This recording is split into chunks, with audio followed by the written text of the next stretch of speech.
Ang Quadcom magbabalik sa 20th Congress.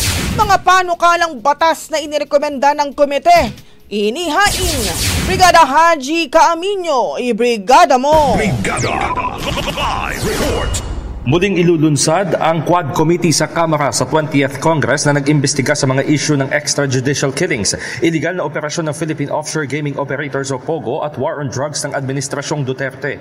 Ito ang kinumpirma ni Manila 6th District Representative Bienvenido Abante Jr. kasabay na paghahain ng panukalang batas ng mga miyembro ng Quadcom noong nagdaang Kongreso na inirekomenda ng mega panel mula sa pagdinig. Sinabi ni Abante na tiyak na magbabalik ang Quadcom lalo't narito ang young guns ng Kamara at hindi pa tapos ang trabaho.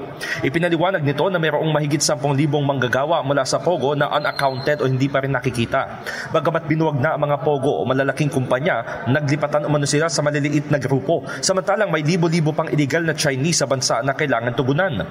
Iginit din ng kongresista na talamak pa rin ang illegal na droga sa bansa kahit pa marami na umanong napatay sa ilalim ng nagdaang administrasyon.